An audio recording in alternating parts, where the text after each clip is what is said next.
Abusia for and someone are critical. Yes, appear biblical at the secret upon secret. I will go social media no so and nasam keto na secrety ni na efa a years of penny Owusu Bempah and a year reverend Obofour. Omon sense samana just elbow edepano na abusia annual day.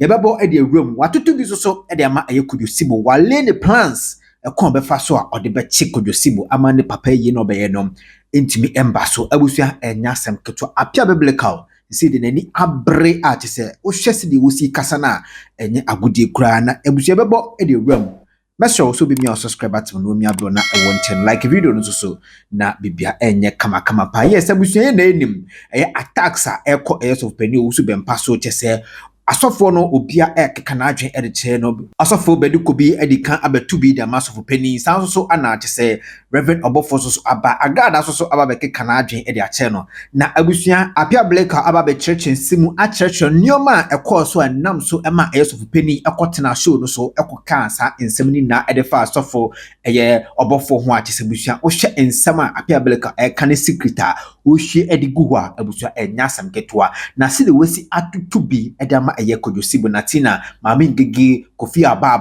abusua enya sem ketwa kra ose akwan bia so obefa so ache Natina no obete no na abusua we bi nsemani we lay the plans inti Natina emehu no metie plans na chisa public ele no na afei ono so emfa enye ne kanta because enye sa padia public eni abrese obete no na ni papa yi no babe ye no emba so na ose ngege so oye amachese ne ye the wanted ato ngege so in some de public abro bi so pa yenko ti secret owo edemaye edefa yes of penny Owusu Bempah any Reverend Obofour insensem na astarte air pop up no any arrest or person wachi eye kodosibo any mami ngige na afeye ba yebeto aso we think the biblical the man who doesn't fear SƐCRɛTS don and who doesn't fear drugs why and was set asofo mu ekeka asofo tribubum e appear biblical na ana e ni pafoforo enne wo bete ho asamo a why na kika asofo tribubum why na aye no dua buruni e sa asofo ntem okọ ha na okeka we wa ha okọ ha na okeka we wa ha kika asofo tribubum me say enne wo bete ho nsem e appear biblical ana e will be foforo ye beti ho asem e wa ha how you true talk we speak only the truth and nothing but the truth. You see in grandson for a Sunday warning. Now when go Sunday warning now you see and Sunday warning now for be ase kofi alaba kwase empanyini wo. Akoya na num ase mojagina na num ase ye ho na soja. You see kofi alaba ho and you see grandson for akotuja afa kofi alaba ho. Na grandson for asemi na ne say grandson for say woman nipa omubusuani omode hye Natina ne papa awu obaba ye yi e wo Ghana enti no omudi kan ama warning se obi biara a ode basabasa beba yi na se no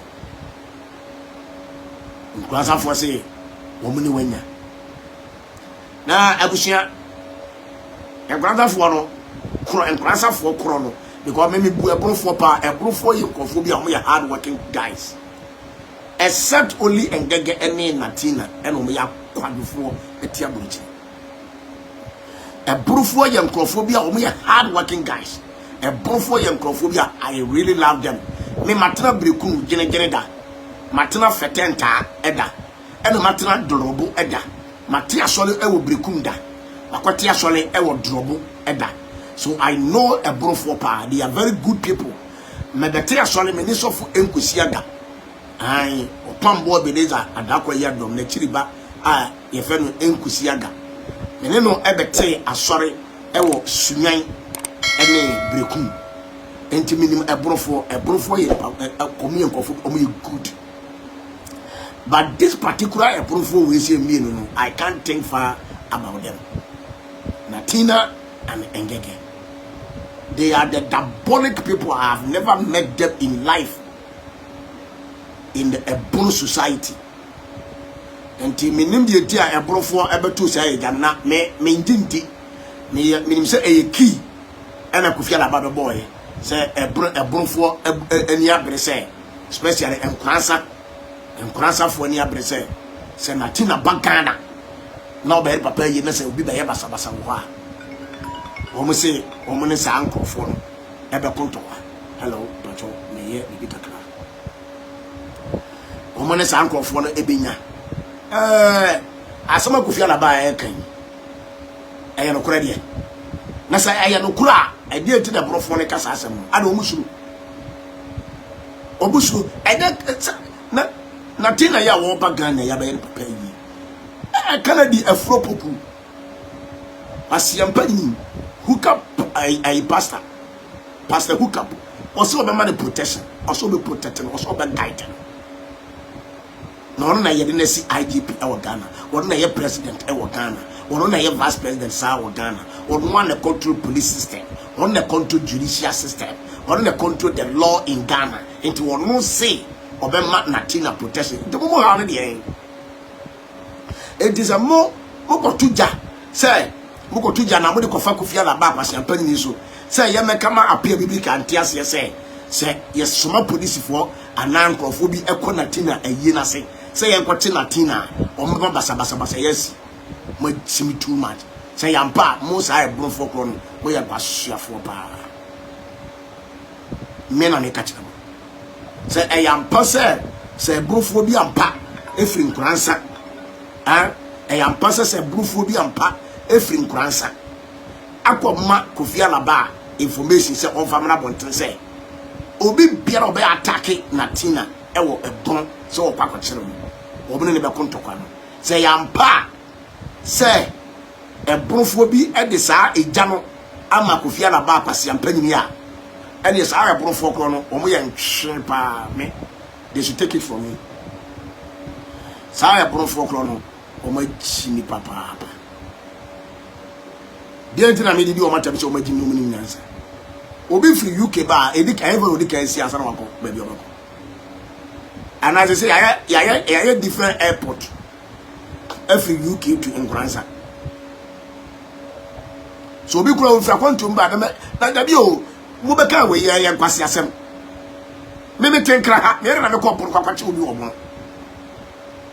na bi o se me Natina na teno a bro na o se me kwakwache no e was me kon Nkransa de kwakwache no Nkransa na bo ye de o ma o kasa abakasa sabi yo adwene no em se enya adwuma endi kofia la ba ababa to huja the part of live no so share the video like the video with the just an intro keke afeni ya be call the main program so na kofia la ba ababa yesa video no kofia la ba kwase apani ya already Jimmy and the other social media nyansa bia ni miti okun kwase atokwa ntokwa hunu obeka sa asanam se kofia la ba number 1 Jimmy kakra number 2 Nitino em se ne maame o mam fan kuto an twetwetwe timo ama Natina anya teka asa media ibi Jimmy ene wona adwen Natina ofiri aburuchire na eba oba no obisi airport ene oba na oba faka ene akoba bi obako se prekwa no be fa odi akọ na se akoto aso konkurance oba fa di akọ ndi za me se be pesa me che Natina enya den kakraka me ntwa kwan nsuma police ana me mfaka mfiri an konkurance se me kwakwache Natina wo konkurance le papa yi ase eye nkwase ase ende be dina za me firi ase me konkurance akwache Natina e wo konkurance me says our time no any energy no at the konkurance for what reason se me kwase Natina papa yi nti me kwakwa kwache Natina e wo le papa yi ase e wo konkurance eye mo ase se me Natina on du enkwase akwa yi kwa wo konkurance ne papa furu no kura wo mu se me se me Natina na me hwe be makura wo se won de o mamra ja aduma na mra de ne dia na ye se ye beti obi a wo so won prema ye nche no na hwe be makura abodam ye wo Ghana ha abushia o ma ye se Ghana se ase Ghana emra nya aduma ase Ghana bibia ne ya Ghana ye mra wa ha wo se wonnimu a ene di mra ne sisi se wonnim Ghana mra ene di Ghana mra esisi na se wonnim mra there are so many ways to kill a cat. Emrade ya juma kwa mawa abakade. You don't need to go to Căsɛ to arrest the man. No. Why do you have to spend your energy and your time, money, to go to Căsɛ to arrest Natina because you want to destroy his father's funeral? No, we are not going to do that. We are not going to do that. When we do that, it is a stupidity. If I, Biblical, want to arrest Natina, there are so many ways I can pass through to arrest him without even let him enter his father's funeral. If you don't know Kofi Alaba, let me tell you, I am a man who doesn't fear SÄCRɛTS, don't know who doesn't fear dwarves. You don't know them, no. I know my left and right. Whatever I'm doing, I know my left and right. And when I do anything, I consult first.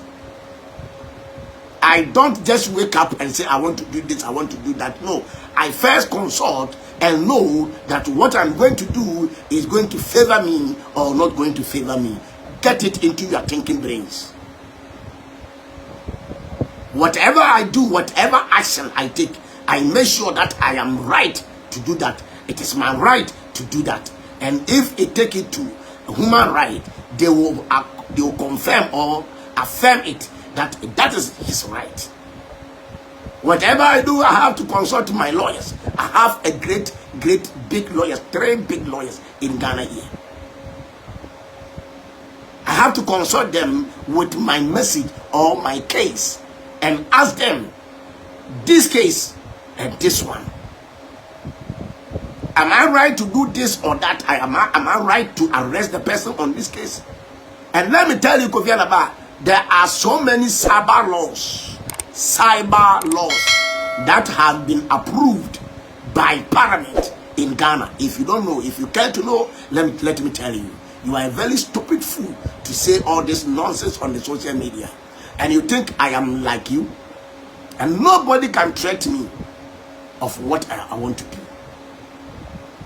I have great lawyers. Sit down with them, talk with them, ask them this or that I am going to do. Am I going to succeed or not? And I will get my approval from them. And if they tell me, yes, Biblical, this one, you have to arrest the person, you are going to win. This one, leave it. This one, do that. This one, do this.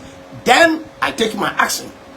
I work with a genuine people with wisdom, not just a mere people like you fools, like Kofi Alaba and Natina and the rest. So if Kennedy Afreh Poku, the idiot, has the guts to come on social media and say he's going to protect Natina multimedia, then let him do it, because he is the current incoming president. Kennedy is the current incoming president.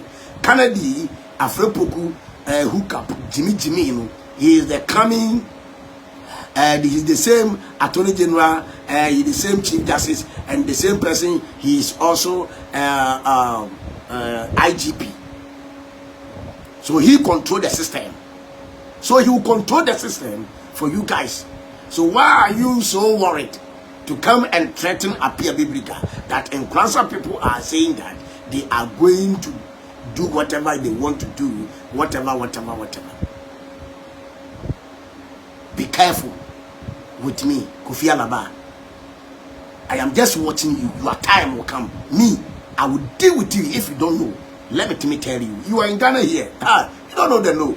I am doing 1 or 2 things. When I finish it, you, Kofi Alaba, I swear to God, you will never be forgiven. You face me in court of 1 or 2 things. I tell you, Kofi Alaba. I am telling you here, fatalically. Me sin suma sana maham. Me kantere agra say me nebe court. Na obekwa ko gina emranim okasna media. When I say I want to do this, I will do it.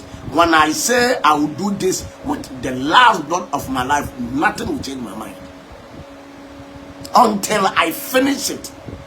And when I start, I finish it. And I will finish each and every person that I want the law of Ghana to deal with. There are some people, the law of Ghana will bring them to Ghana. There are some people, the law of Ghana will bring them to Ghana to face the law in Ghana, no matter wherever they are. I swear to God. You guys think I'm joking, eh? By the time you take me serious, it will be too late for you. You don't know the law. Shut. Don't try me.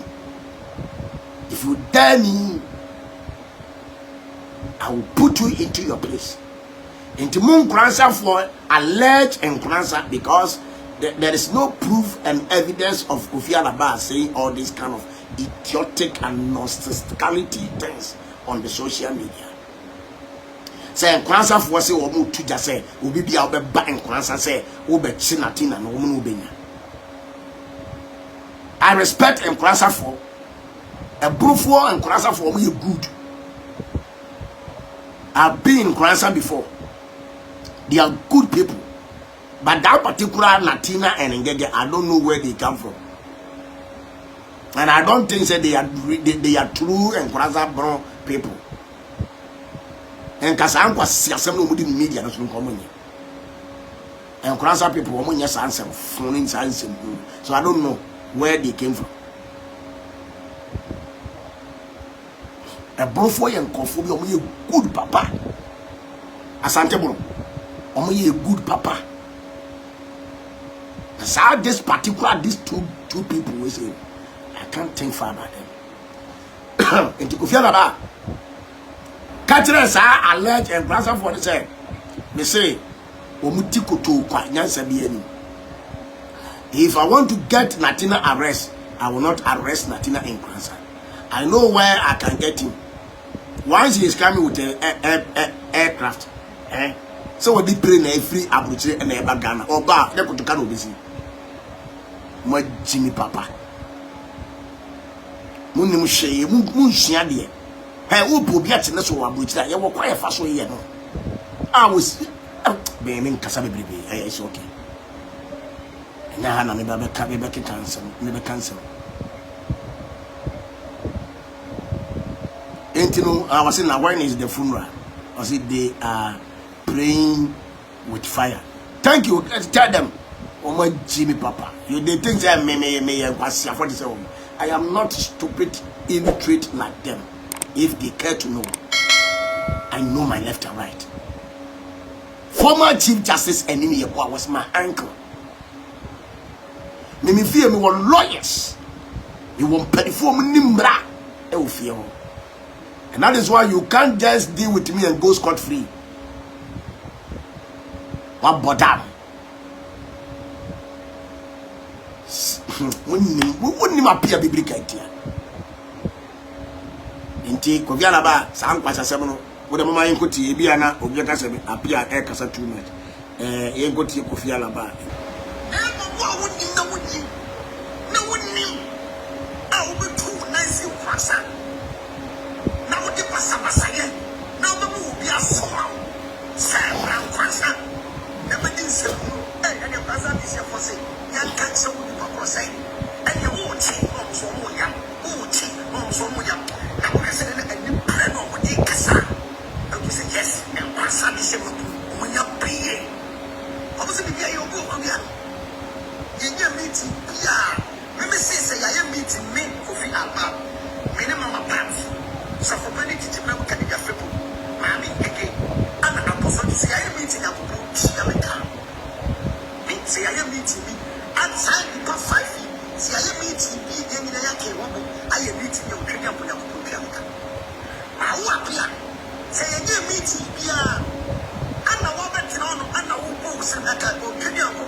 Abusia, you dear Messi Kofi Alaba, Kofi Alaba.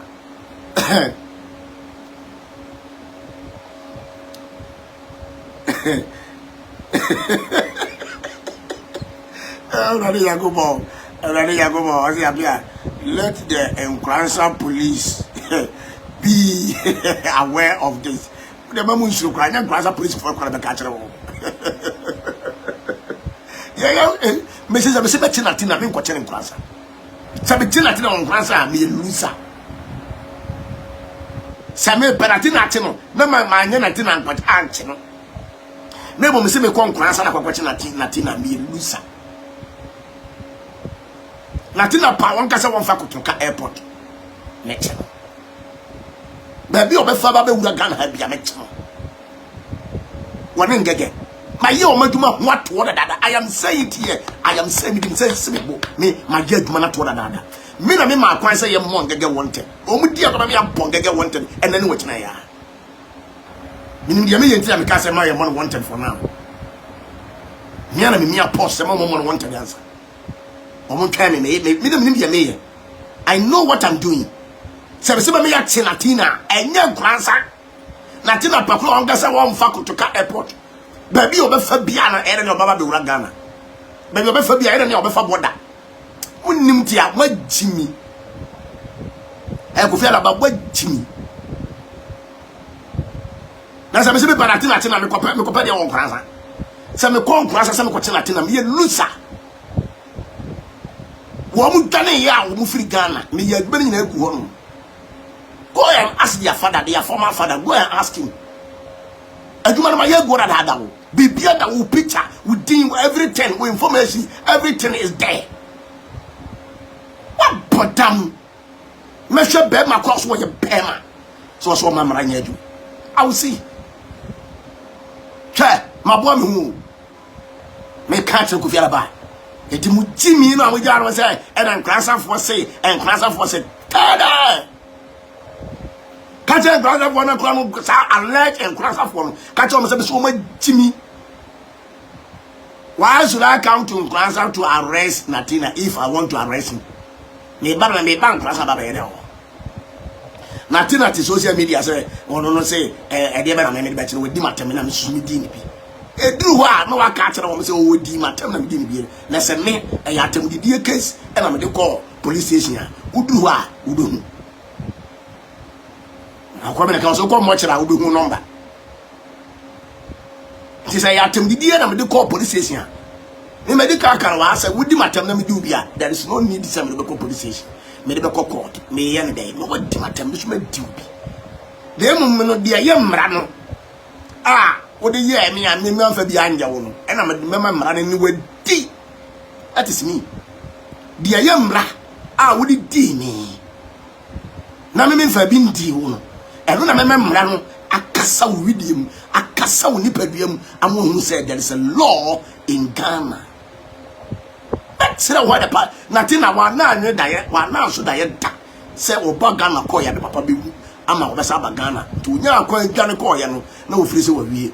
Nanya minute cheer the car, no say, come on, who say appear because I Papa we are given. A boy time. Chiayokuma will see a PBM. And now also Papa that form, you need to come to Ghana and do your father funeral. Come and do it. Whether you like it or not, you will come. Oh, you will come. Now catch it all. This I mean, Kufiala Ba me catch it straight. I just straight if I.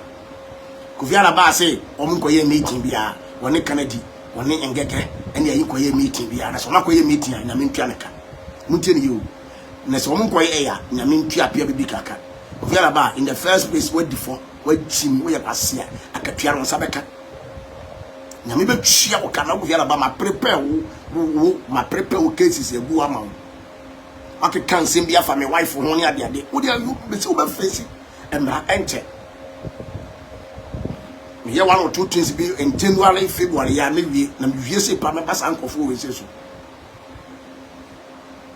minimum me say I will bring the sanitation on the social media. Mama jump was sake can kwasi and maybe here e media so. Mama mranim wadi ama boba stop Jimmy some with media so. Can you see people name just like that? Saying all kinds of things on somebody I wouldn't name that wouldn't share that. Now we say we'll be about power be a casama and the panel was so much unti. Now they are social media no could the panel thing. No say na kwasi apani wo se bo kese Kofiala Ba wa Jimmy papa wati tumbanza ene de wo se aka asema to so enti wo se asema nya no kwenti wo be kese wo ya bo guy pa ensema waka wo social media de egu me ne me so wo kwa ya say em no me wo Jimmy pa na wo sabafa fon so ene wo makasa wo fon so concern so fo Owusu Bempah wa bo ndua. And run for say me more audio, winning baby. Oma kwa koye meeting say omo pese me bo audio. Na me bo audio no a omo begina so. ama police ababa beche me. Number 1, nyon na ka say record no. Muntie ne ye. Ghana emra basaba laws aba. Me nya kwahia. Me din ba ko hya da campaign. Drop make a drop. So also we Bempah na kwati chosho aso. Drop and make a drop. Tibun ka check ready say sa e pono nko boy say o moti temi say me boni audio. Me ne conversation. Meti me boni audio a eye won wan ka say send bre me audio to audio was send bre me. But the I am recording the memo. Nti wo ma no yes apia play the audio no. Saba laws wa bagana abusia ane kan tell. You can't play somebody audio. A conversation between you. Our brain nipa ne ma kwan say recording no. Nipa ne kan cho say record ne kokobo. Na o record kokoba watomra. Me nya kwahia. Enti o makobo o matrasi agata. Ya teta apia biblical. Mu kan cho mo say Mrs. o mo smarter, me smarter. Enti o mo teta me say nka me an ka baba be bokare di audio ba ko. Na nka o mo nyame. Me nya kwahia. Me nya boa. Na emum no o frem say me mfa evidence mra. Afina na me so me chew say me evidence. Ai nya kwahia sa o ti o mo teta me. Saba laws wa bagana me catch you pray. There are some laws. You don't have to record somebody. Ewa bra. Enye say police and ako MTN. Ako yim voices. And come on mudi e diaba. What you say? Menya watch. And it is a wood diabro or do better problem. So what na na e kan nsem. Say ya no kwasa ya no kwa na loka. Enti mi so say ya no kwa mi so be ma no ka. Na mu wo twedru ha ye be hun danta. Wona ye be hun papa wo ka no kwa. Enti no aye kata ya no mo aye no. Mo say be push apia sa. E be push apia sa ba ready. Audio so ba bonten e yam conversation. Nenye. Mama Black Jesus audios bebrebe. Sofu bi so ama Black Jesus audios bebrebe. Me the audios ama Black Jesus. Sofu bi so the audios ama Black Jesus. Ba makati bi je se ma omo. So almost omo ye Bempah no so almost omo put it omo hwa so. They should drop, make a drop. Omo ni kan mo omo de. Na omo bo omo de a.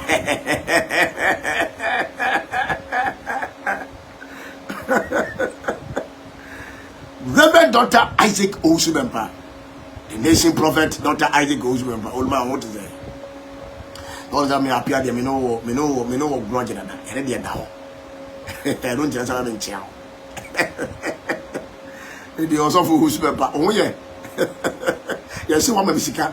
You see what my misika pewa? And I was in me different though. Hey. Sa baby lamb, dear ma, I be carry my baby lamb. Almost baby lamb, my baby sika. You told me car, I mean yes, car me be show me on dark board when you take almost your baby lamb, and I bring sika, and baby lamb the sika to a ye or one, and I bring me, and I mimi Jimmy.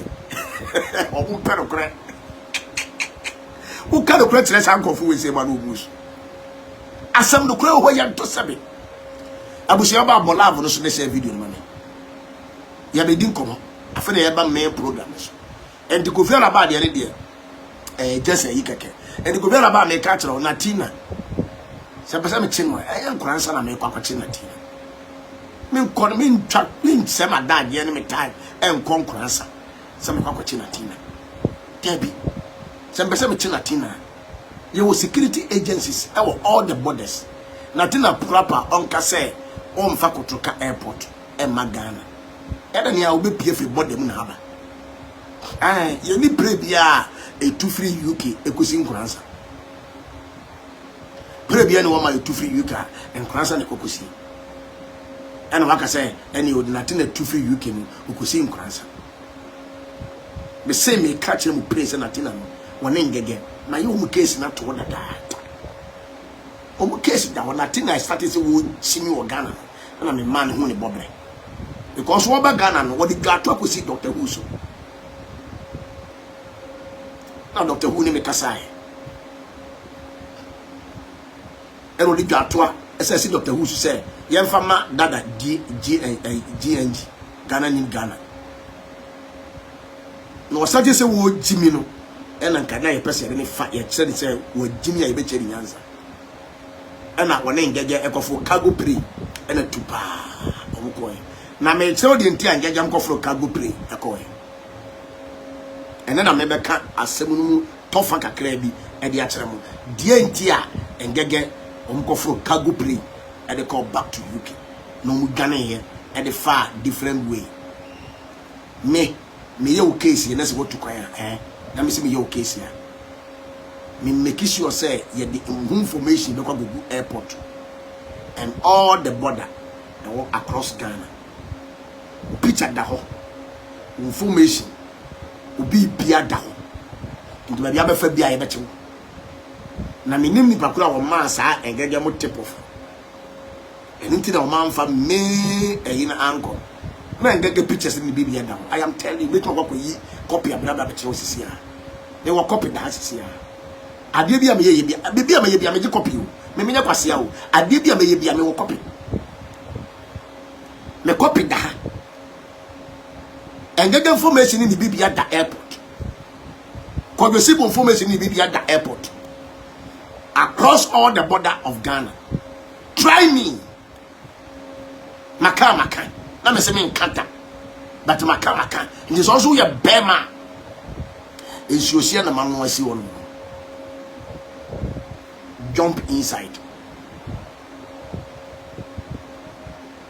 If you are about what's your 17 and act trigger me answer. Me say my ye.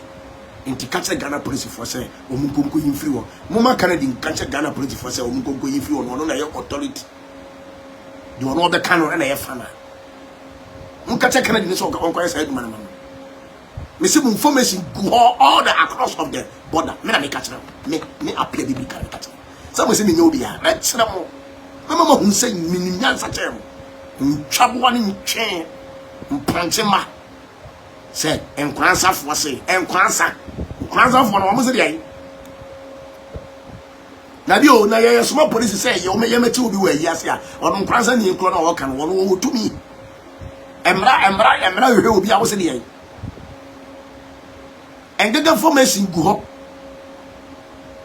a good airport enti Afreh jimi e ko ka kire airport for no say o munyi information ni nyan ko to mu ba bi na wo na wo ye commander in chief wo na wo ye emra ni nyina agya wo bro mra so wo na wo hyemra tumra nti ye wo kwase ampanyini na wo ne a wo pepa wo tom ye wo beka no ene na obi antie wo tweba me che wo koto police station na ye ma wo be no wo timi say wo case aboa wo se de wo se me ntimi nche gabo na mo nkonkoto wo de ten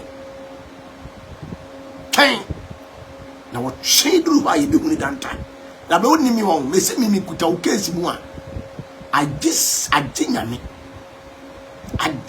nobody one of a human being can terminate my case. I just am a jail me come kasi me dia no you don't know them aish enti Canada asiampani jamba te sew abusua asem bia ba na mini abe masame aye hon program. Excuse me. Assembly ba na mini abe masame aye hon program. Aye same ready to TV. Na omu dia betu social media. Na omu kan ho asem e wo social media. Mini abe masame on to say. Nti mi hunu sa program no a o mo de target me no YouTube and I'm say edi na program a ye ni abema same eye no say net me wi amebo program na so watie bi eye was so for Reverend Obofour what to say when me say that no nya en say that nya yi but me no ni asem Reverend Obofour wo ye na me onshirawo omo ho ban wono yere no ma rade hwa mo so ate ho asem bia na se me mu bia ma ye firi mu ko rebe Obofour be no ni asem Christ asum bi anka na bo sia ye ni nkomo yesi rebe Obofour abekasa na me nua be masame e de Obofour asem na o kan ye no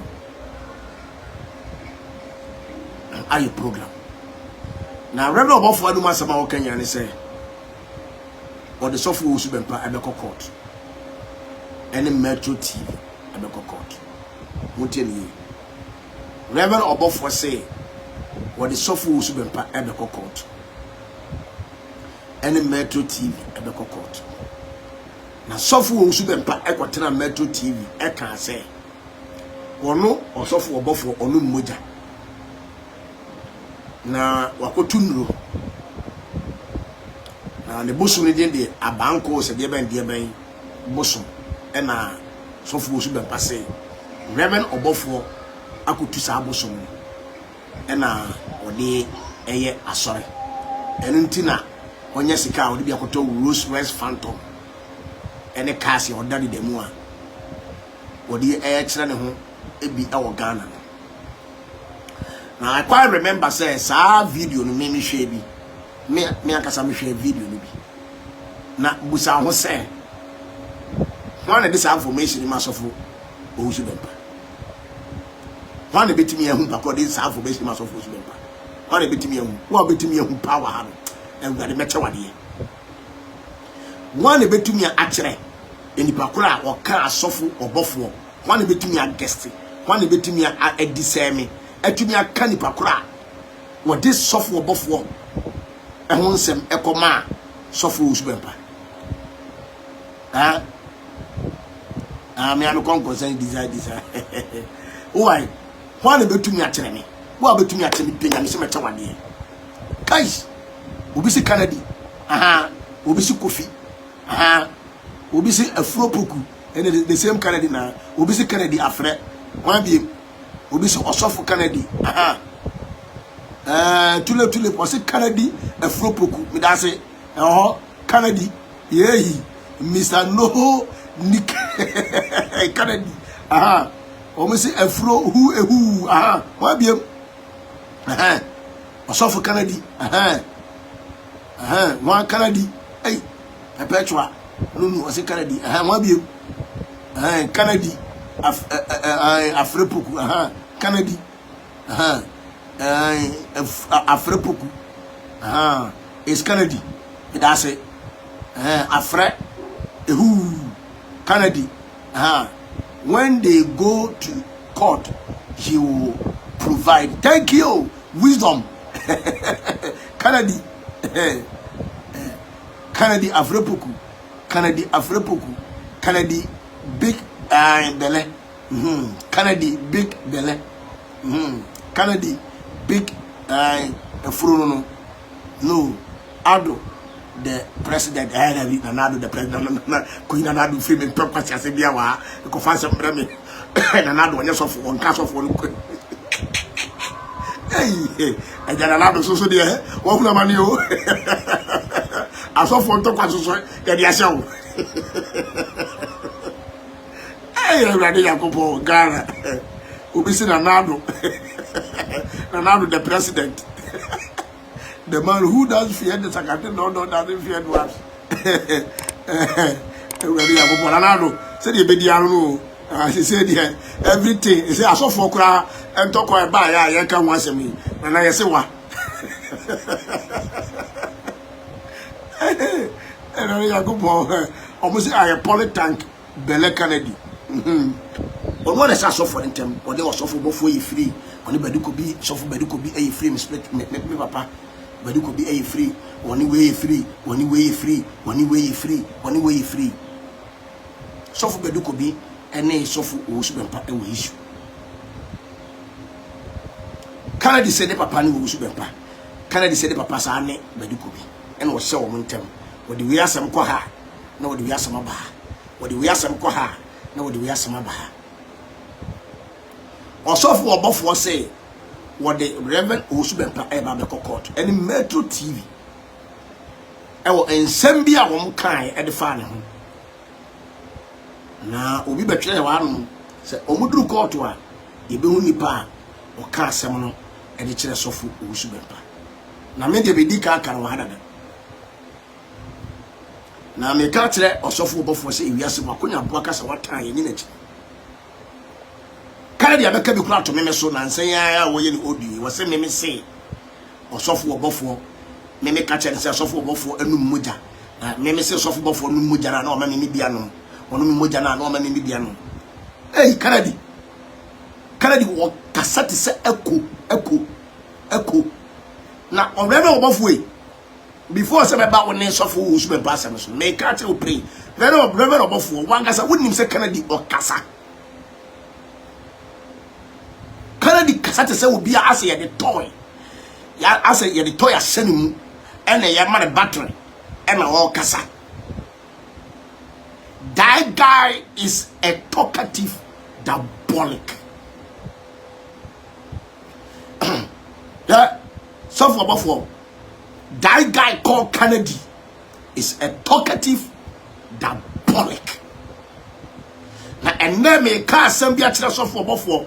Enemy and Cαsɛ, the former boss, Prophet One, a Peneza Adakwa Yadon, and then me can't send you a chance.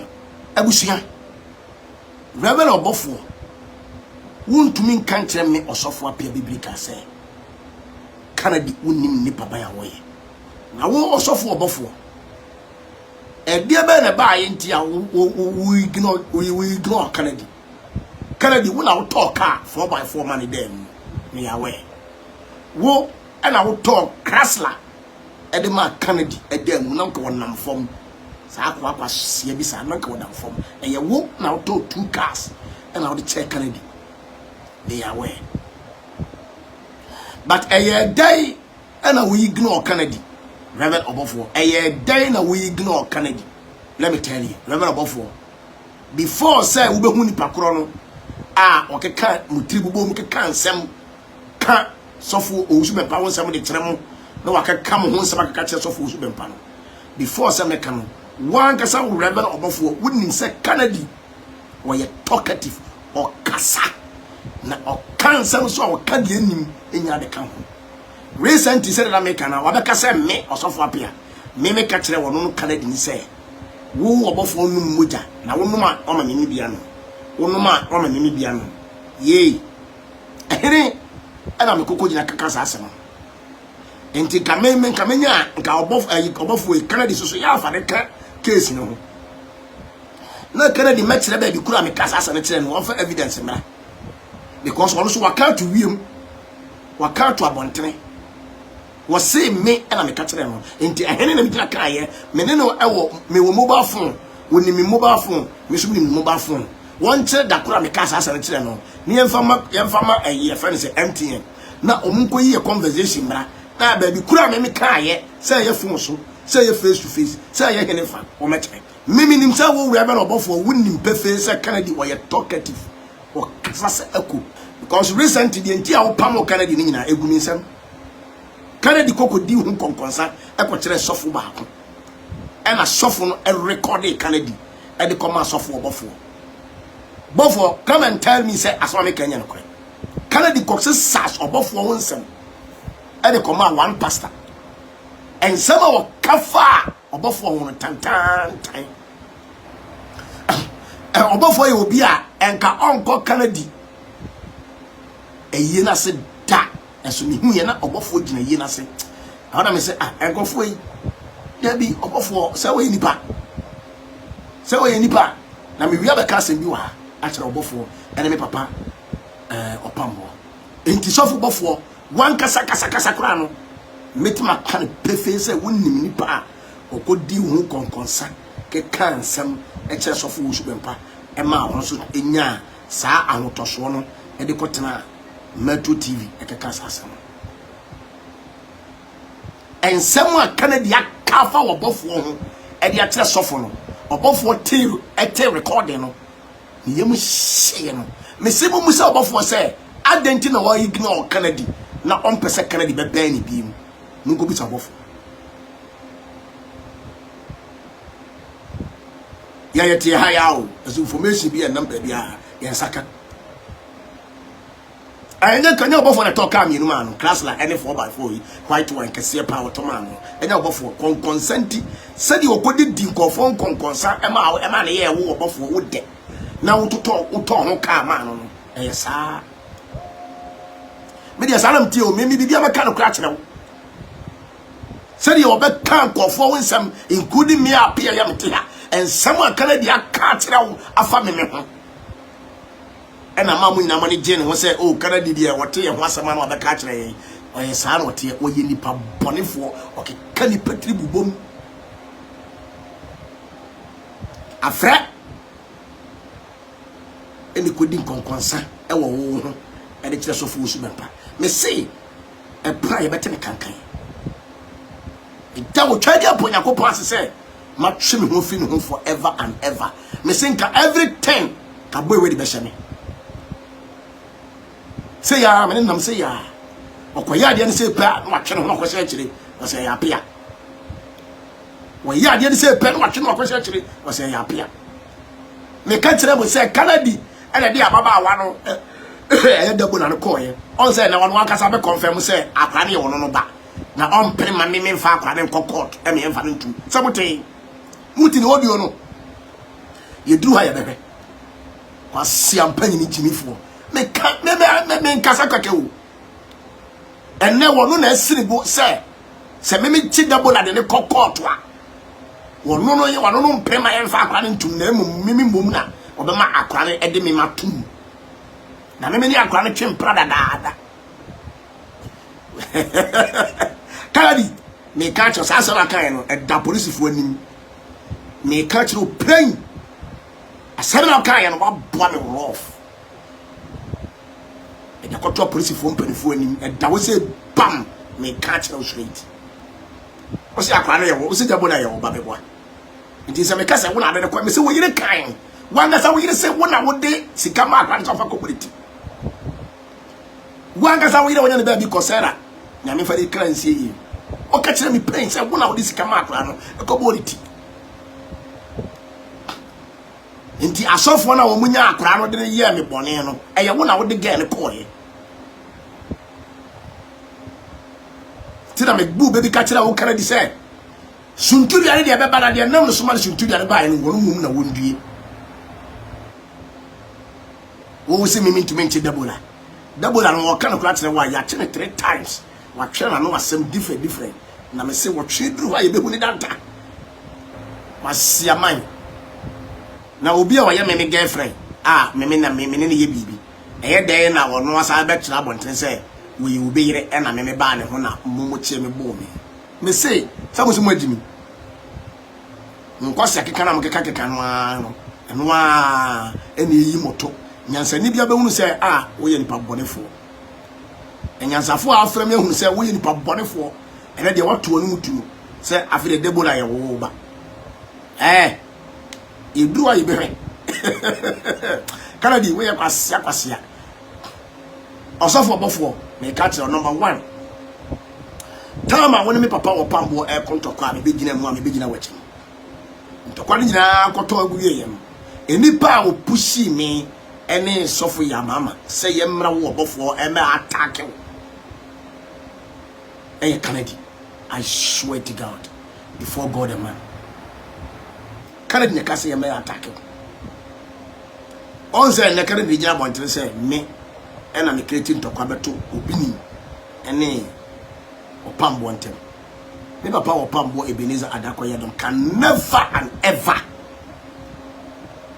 enyina ba bia nkasa me na me create problem eto woni obini ntem da never enim ho hwe so Canada portray me black say me ena me den ntokwa ba o ntem I don't know where they started their fighting me nim ho hwe as boy we see me say me braso ndi Obofour court na wo se wo de ayi for be kon me ni ji ho pa wo de sofo Owusu Bempah eni Metro TV be confirm ko na sofo Owusu Bempah oduru hodo mo a obeyi ni trofo adi ama Ghana nyina hu nipa wo hyem ntem a woke kam tribum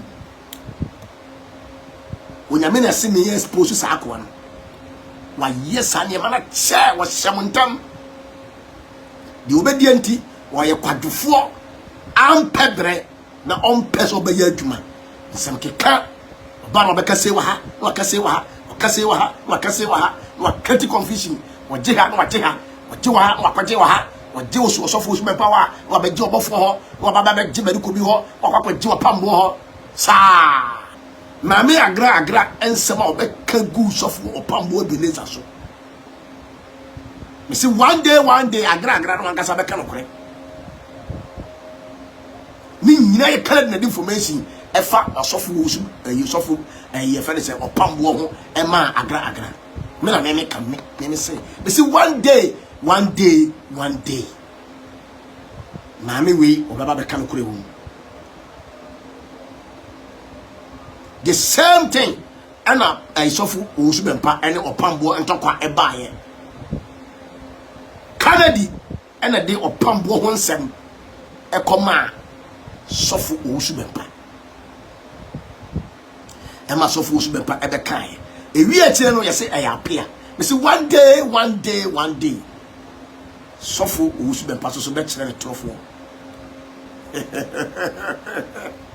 me dey dey apia biblical wo dey na dey asa and na Natina se wo pa ache wo anamonte Natina se wo pa ache wo afre dey wo say o pa sofo Obofour ache why opegana ba na papa yi kwa sia kwa so abusua no ane yeti ate se apia biblical echirima ate se nsɛm na ekodi ayeso opani Owusu Bempah okotena show no so ekan na kama koye se nipa ba akopɛ ano no de osusu se okaka sa nsɛm no ere cheso opani Owusu Bempah na chese Kennedy Afreh Poku ina ya hwede a osi atutu bi so ede mane no ewo show no so a otum se enya asɛm keto akra eye kodwesibo so wakyerɛ se obɛkye no ede na tum enya de obɛkonkranza ho akakɔkye no chese achi wamfa kotoka na bebi obefa bia na busua kwan bia so na obeche no a chese eye apia biblical nani abra watutu bi ede ma kodwesibo eye kofi aba ma mingege a chese wakeka na adwe ede ache eye Kennedy Afreh Poku so enya sem ketokora secret no anwo bi ede to ho no wo se Kennedy Afreh Poku